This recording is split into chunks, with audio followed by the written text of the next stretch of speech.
Hello, and welcome to the Graveside Courtroom Watchers.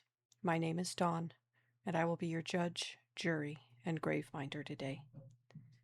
Today, I want to take you back to the year 1994, to Port Elizabeth, South Africa, on a summer's day of the 18th of December, and to the story of a woman who went through one of the most brutal attacks imaginable. I want to tell you today about Alison Botha. Please be warned that this video will contain subject matter that is potentially upsetting or triggering to hear. There is talk of severe bodily injury and mutilation, kidnapping, and sexual assault.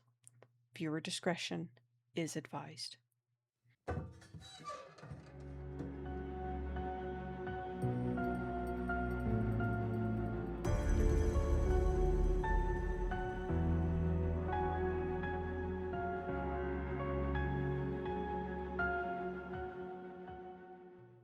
Alison Botha was a 27-year-old woman who had just enjoyed a happy summer's day with family at the beach, and returning home in the evening, found that her usual parking spot had been taken up. Thinking nothing of it, as most of us wouldn't, she simply parked a little further down the street, gathered her clean laundry into her arms to be able to take inside, and it was there that she had the misfortune of running into one of the two men who would forever change her life. He held a knife to her throat, threatened her life, and told her to move over so he could drive her car. He told her his name was Clinton, asked if she had a boyfriend, and Alison, hoping that it may be some protection to her, told him yes. She didn't, actually, but she told him with the confidence she could muster that she did, and that he was waiting home for her to return, that he was expecting her. She hoped this might dissuade the man from bringing her to any harm, the idea that someone would be looking for her and reporting her missing if she didn't return home soon. The man said he only wanted to borrow her car for an hour, that's all, and she desperately wanted to believe him. He said he needed to pick up a friend, and after some time he stopped and let a second man into the back seat of Alison's car before starting to drive again. Alison says that looking in the rearview mirror, meeting the gaze of this second man, is the moment she realized she wasn't going home that night, because his eyes were so cold, so full of evil, that she knew in her stomach that these men weren't simply going to let her go. Still, she tried, asking the man driving her car to just let her out, that she wouldn't phone the police, he could keep her car, she didn't care. He refused, and he told her, "No, I want the company."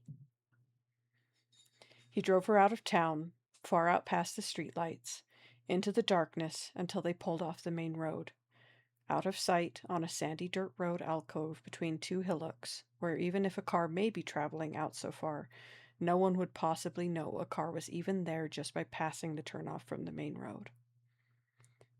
The man who had called himself Clinton turned off the car, looked at Alison, and asked her, "Are you going to fight?" She was alone in the middle of nowhere, with two men, terrified and now certain of what was coming next, and knowing that she stood no chance of fighting off both men, Alison replied that no, she wouldn't fight him. The second man got out of the car, out of sight, while Alison complied, as the man who called himself Clinton ordered her to get undressed, and to her horror, he then forced her to perform oral sex on him, before he forcibly performed oral sex on her in return. He spoke to her crudely and callously the entire time, not only obviously enjoying this moment of perverse power over her, but seeming to be under the impression that she too was enjoying the acts that he was forcing on her. He even kissed her before completing his assault of her by raping her. The second man returned to the car, and he referred to Alison's first attacker, who had previously introduced himself as Clinton, as Franz. In that moment, Alison realized that the man who had introduced himself as Clinton was actually named Franz, that he had lied to her. Franz called the second man Tiens in return, letting her know his name as well, as he asked him, "Tiens, do you also want to have sex with this lovely lady?" Tiens replied, "No, I want to f the," as though he was some paragon of virtue. Franz told him he oughtn't talk to her like that because she was a lady. You need to speak properly to her, he said. Nevertheless, Franz left Teens in the back of the car with her to leave him alone so that he could her as well. This was unfortunately not the last that Alison would have to suffer that night. She recalls being strangled, Teen's hands around her throat, squeezing so tight that her body involuntarily reacted by emptying her bowels. This was the last thing that she remembered feeling, as doctors would later confirm that the act had actually crushed her windpipe, and she quickly lost consciousness from lack of oxygen. This was the first of many times Alison Botha could have died that night. The next thing she knew, she was on the ground outside of the car, looking up at Franz, over her in such a way that her unfocused and still barely conscious vision saw the moonlight behind him form a halo. She was vaguely aware of pain, of pressure at her throat, and an ache in her abdomen. But what she didn't know at the time was that the reason she was once again conscious was that her attackers had cut open her throat, opening her crushed windpipe and allowing her once again to breathe. They had already stabbed her abdomen and pubic area over 37 times before proceeding to slash her throat 17 times and stab her upper chest multiple times as well. After this, her attackers returned to her car, threw her clothes out of it, and then drove away into the night. Alison recalls that the pain stopped. She knew she was dying, and she could hear the awful, gurgling sound of her own breath before she felt herself exit her body. In her own words, she says she chose to return to her body to have another chance at life. Her very first act upon returning to her body was to write the names of her attackers in the sand where she lay, and thinking that at least if she didn't make it out of this alive, then the men would be caught and prevented from hurting anyone else. Then she wrote a final message in the sand, in case she could not make it any further than this moment. In the sand, next to the name of her attackers, she wrote, "I love Mom," ensuring that even if her life did come to an end here alone in the dark, her mother would know that her last moments were spent thinking of her and how much love she had for her. Only then did she begin to devise her escape to survival in full. She felt a wetness against her upper thighs, and reaching down to determine what injury she had to contend with that was creating such a pool of blood, she realized that what she was in fact feeling was her intestines outside of her body. Her intestines were hanging out of her body and laying against her legs from the immense vertical gash left from her belly button down nearly to her groin. Nearby lay her shirt that had been flung out of the car, and she had reached for it. She pressed her intestines up against her abdomen, and using her discarded shirt as something of a sling, she tied it tight around her waist to keep her intestines and internal organs in place. Then, with great effort, she pushed herself up onto her hands and knees, and painstakingly began to crawl across the ground. This area where she'd been abandoned had been used as a campground and party area, so there was ash from fire pits, broken glass everywhere in the dirt and sand that she had to shuffle forward through on her hands and knees. The progress was painstakingly slow. Alison was determined, though, and decided that she needed to hurry. She gathered a further reserve of strength within herself and pushed herself all the way to her feet. Immediately everything went black, and Alison raised a hand, searching for the cause of her sudden lack of vision. Her hand, horrifyingly, went directly through her own throat as she tried to investigate, finding the awful, malicious cut that had severed the muscles in her neck. And in that moment, she realized she couldn't hold up her own head. When she stood up, without the muscle there to hold it in place, her head had fallen backwards, and the reason she could not see was that she was both looking up at the night sky, and the blood flow was no longer effectively reaching her eyes for them to be able to focus in the dark. She still had one hand pressed to the wounds in her abdomen, making sure her shirt could hold her organs in place, and with her other hand she gripped her own head, pulled it forward to hold it in place so that she could see where she was going. In this awful, unbelievable condition, Alison Botha walked all the way back to the main road. She does not remember making the walk, stating that it felt like someone was walking for her before she suddenly found herself at the road. Whether it was divine intervention or her own incredible will to live, she had indeed made it back to the road, but she simply couldn't make it any further. She collapsed into the roadway, hoping that anyone coming by wouldn't simply run her over by not realizing she was there in the dark. And after who knows how long, a car did finally come along. Alison was suddenly gripped with terror, afraid that it may be her attackers coming back to make sure that they had actually finished her off, and there was absolutely nothing she could have done to fight them off after coming so far to try and save her life. Luckily, this car was not driven by friends and teens. Unluckily, however, whoever was driving the car slowed down enough to try and get a look at what was in the roadway, before veering around her and driving off into the night, leaving her once again alone without any hope of rescue.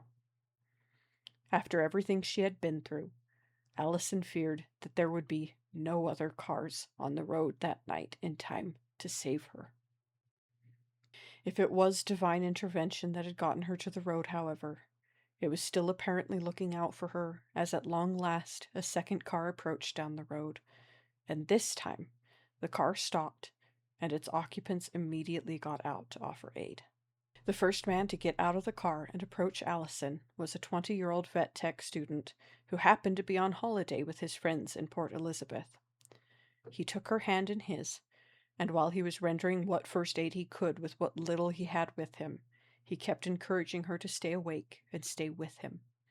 He told her what remarkably beautiful eyes she had, and encouraged her to keep them open and keep looking at him. This hero's name is Tian Eilerd.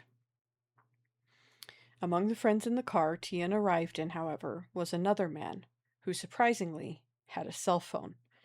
This is a common everyday item for us now, but in 1994, those who had cell phones were very few and far between.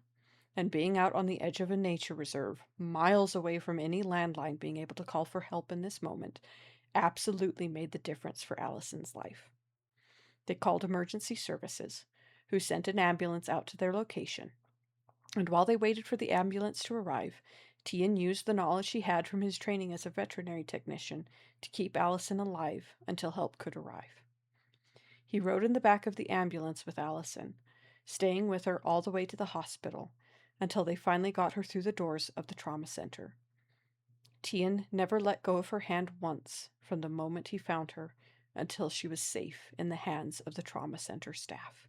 The medical staff at the trauma center were absolutely horrified at the state that Alison had been delivered to them in, the extent of her wounds far beyond anything they had ever seen. The general surgeon on call was Dmitry Angelov, and once again Alison was placed by some grace in the care of the very best possible hands because Dr. Angelov specialized in ENT surgery, which meant that he was the finest surgeon possible to tend to both Alison's severely torn throat as well as the trauma to her abdomen. They had to carefully sew together muscle and sinew in her throat, repairing and tending to her crushed and slashed trachea, before moving on to first meticulously washing every last inch of her intestines, which had been exposed to the elements, and had not only sand but bits of charcoal and what seemed to be the remains of cooked animal fat stuck within. Anything left behind here could have killed Alison in the long run through an infection that would have inevitably led to sepsis. Then they had to mend the cuts and tears in her internal organs, including so many upon her reproductive system that doctors were certain she would never be able to have children of her own. The attack was so savage and disturbing that it would leave an impression on all of them forever. But along the way, doctors found that while Alison's condition was heartbreakingly severe, her injuries were also so remarkably close to being truly fatal that it was a wonder she had made it to them at all. All of the many cuts to her throat had managed to miss the blood vessels on either side of her throat, which supply blood and oxygen to the brain. If they had been nicked even slightly, she would have been dead within minutes of the attack. There are also vital nerves that run through the neck down to organs in the body, which were narrowly missed from being cut, which would have also resulted in her death. And while her trachea had been crushed and cut open, her esophagus was intact and unharmed. None of the stab wounds to her upper chest penetrated to her lungs. All of them deflected off of her rib cage instead. The many cuts to her abdomen, while severe, had amazingly not led to an infection, in part because Alison had lost control of her bowels in the moments before the stabbing. Because her intestines were not full when she was stabbed, they were more flexible, able to fold away from the stabbing rather than rupturing and increasing her risk of infection. In every way, Alison Botha's survival was a shock, and up to the most unlikely of circumstances. The manner in which she was attacked was brutal, but imprecise. The car that had stopped to render aid had both a man with enough medical knowledge to keep Alison alive and someone who owned a cell phone able to call for help in a time when cell phones were not at all commonplace.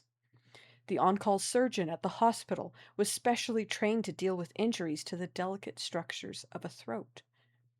All of these things, along with Alison's own willpower to get home to her mother and to hold on for the sake of Tian while he held her hand and begged her to keep her eyes open, literally saved Alison's life. After this came the fight to recover, and also the fight to ensure her attackers were brought to justice. Police visited Alison in the hospital while she was still intubated to be able to breathe. Because she couldn't talk, they gave her a folder full of photos and asked her if any of them looked like her attackers. She picked Franz and Tien's out immediately and wrote both of their names on a piece of paper for the detectives, who were satisfied that this was more than enough proof and left her to rest. Unfortunately, when they went to speak with the local prosecutor about the case, the prosecutor was apparently not satisfied this was enough. He said that in order to have a strong case, Alison needed to speak their names. The doctor caring for Alison was horrified at this request when he knew how fragile Alison's condition was. To give you a picture, Alison had intubation through her mouth, which went down her esophagus to her stomach so that they could ensure she received proper nutrition while she healed. And she had a second intubation through a small opening left in her throat that went into her damaged trachea. This is vital to ensure both that she could breathe and also to give the damaged trachea something to rest upon while it healed so it didn't close up again.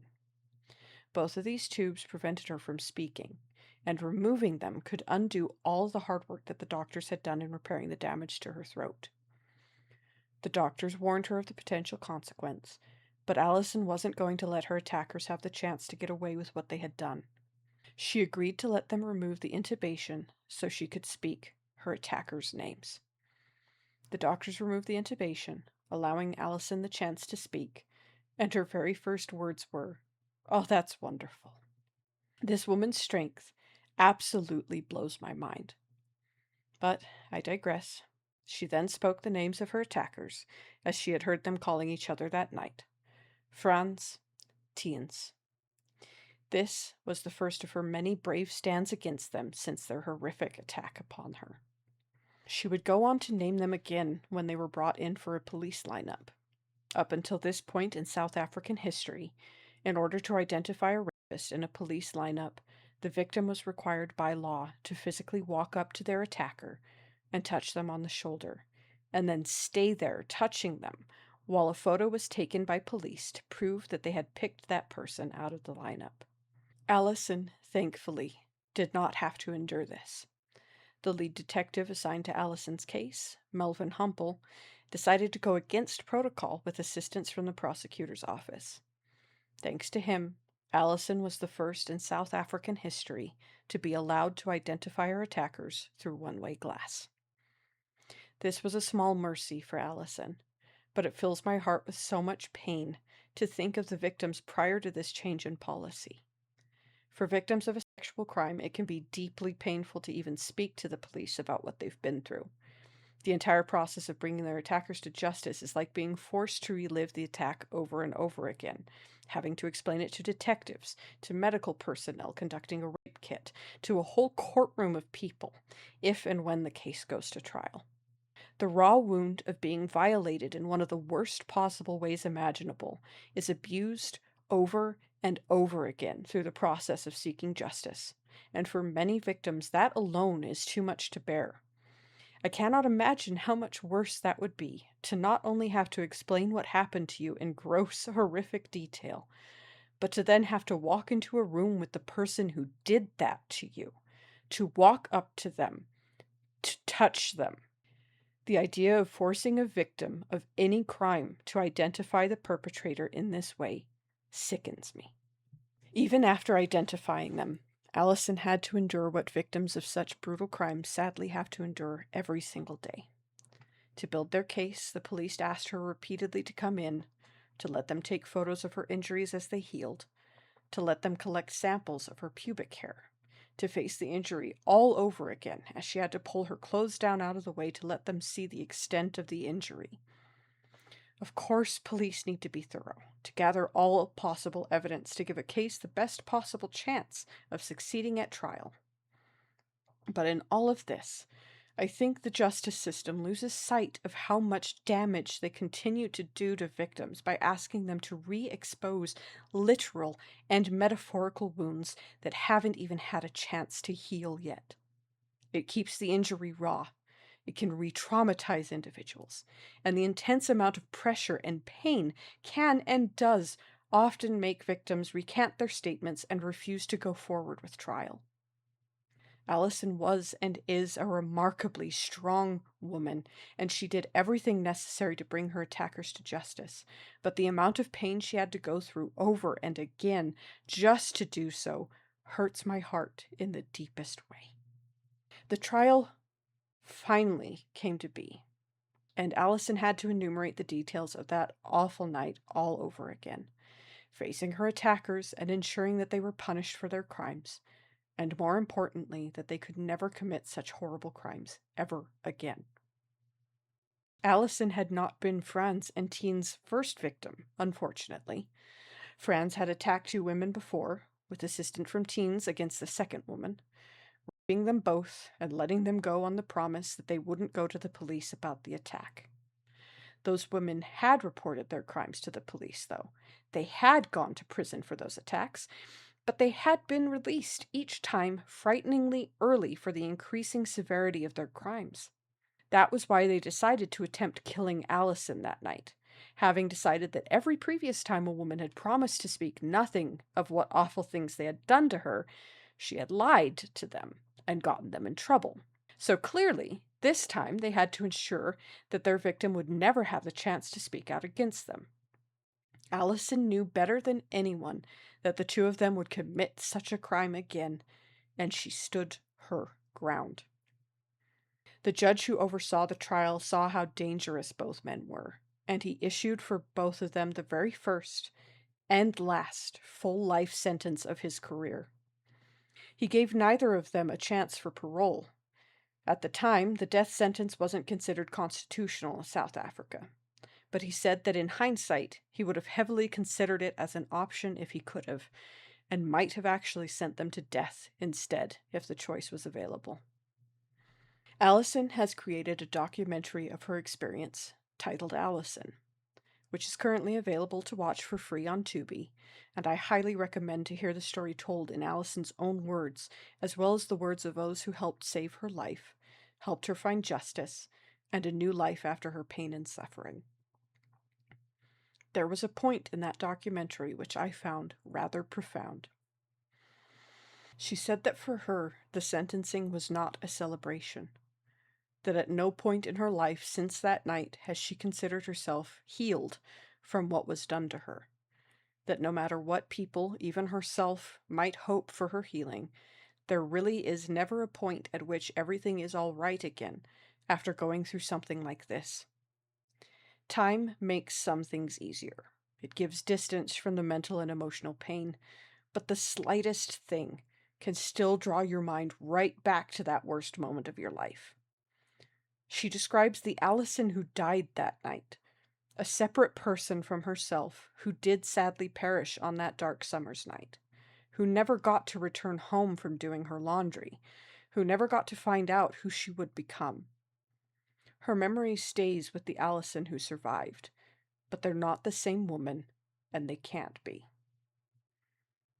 I think this is a difficult thing to understand for people who have never endured intense trauma. The simultaneous experience of having survived and having died all at once. The way survivors have to carry the memory of themselves like they're a loved one who passed away. The way that time passes and gives a victim distance from the event, but at the same time they are still living in that moment over and over again for the rest of their lives, like they never got to leave it, and time stopped right then and there. It's a funny way that the human mind tries to ensure our survival. The instant bad things happen to us, our minds latch onto it and dissect the details of what made that bad thing happen. It tries to identify what it can do to prevent that thing from happening ever again, chewing on it, mulling it over until it's satisfied that it's found a solution and formed the neural pathway it needs to prevent harm coming to us again. It can be simple. You burn your hand on a stove as a child. Your brain analyzes the data, acknowledges that the stove is not to be touched, and then it moves on. Next time you're tempted to look and see what mom's cooking, you carefully pull a stool over and avoid touching the stove while you climb up to see what she's doing, because your brain fires off and asks you to remember how badly it hurt last time you just reached up and blindly grabbed the pot. It can be more complex, however. Say you get in a car accident. It was in no way your fault. You were obeying all traffic laws, you were driving safely. But a drunk driver came around a blind curve and slammed into your car before you could react to try and avoid them. Your brain mulls this over even longer. You have visceral nightmares. Every time you even think about getting into a car, your chest tightens, you break out into a sweat, you hyperventilate.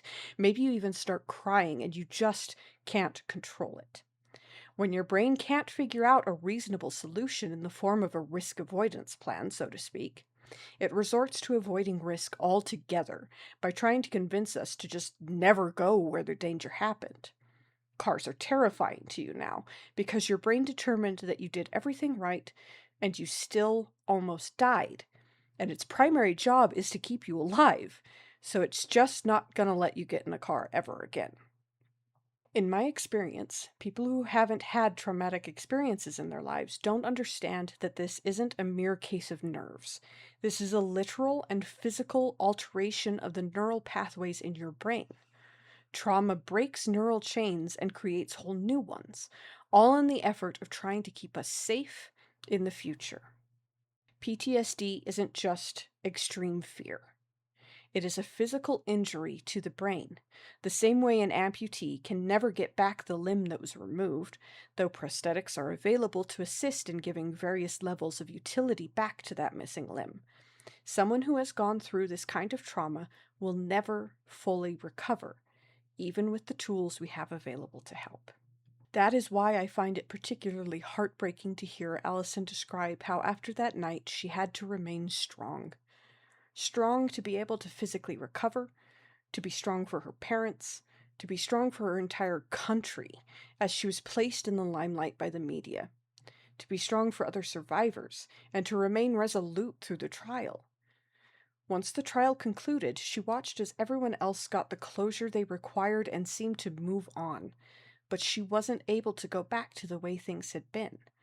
Because of this, she slipped into a horrible, dark depression. Then, one day, she was asked to speak for a conference of women on her story, and though she didn't really want to, she felt that she couldn't let them down. So she went, she spoke, and began to realize that this could become her passion in life. She began speaking at more events, and now she has traveled all over the world, spreading her powerful message of survival and strength through her talks. She has also since met a man, fallen in love, and even though the damage to her lower belly was so horrific that doctors warned her she likely would never be able to have children, she also went on to have 2 children. Her youngest child was brought into the world, delivery assisted, by Tian Eilert, the same hero who held Alison's hand on that dark road in 1994. That night with her, Tian realized that while he loved veterinary medicine, he wanted to help people the same way he helped Alison, the way he saw hospital staff working to save her. so he decided to go into the medical field. 10 years after the attempt on her life, he was able to be there for Alison again as she brought her second son into the world. I hope that Tian is still out there practicing medicine with his caring heart, looking out for people where he is needed most, the same way he looked out for Alison when she needed him most. Unfortunately, this isn't the end of Alison's story. In 2023, due to a change of law in South Africa regarding life sentences, both of Alison's attackers were released on parole with absolutely no warning given to her, and no chance for her to object to them being given parole. This was in spite of the fact that both men showed no remorse for any of their actions in their attack on her or the previous two victims, and both had indicated that they would absolutely have reoffended had they not been caught. Even more sadly, in September of 2024, Alison suffered an aneurysm and had to undergo brain surgery. She is still in recovery now, fighting to regain her strength and mobility so that she can return to doing the things that she loves. My thoughts are with her, and I hope she's enjoying her life surrounded by friends and family while she recovers. The good news after all of this is that early in 2025, the Minister of Correctional Services in South Africa revoked the parole granted to Alison's attackers. Both of them were once again brought into custody, and they are currently back in prison for life. I hope that this is the last we ever hear of either of them until they die. On the other hand, I hope that we hear soon that Alison is able to return to her passion, traveling the world to spread her message of resilience and determination. She is an incredibly strong woman, an absolute inspiration, and there are not enough words in human language for me to express just how much admiration I have for her. With that said, that's all I have on the docket today, ladies, gents, and gender bents. Put your gavels down in the comments and let me know your thoughts, opinions, and personal rulings on what we covered here today. I appreciate you taking the time to stop in, but remember as you leave the courtroom to please tread respectfully through the tombstones outside and treat everyone you meet with care and compassion. Until next time, court is adjourned.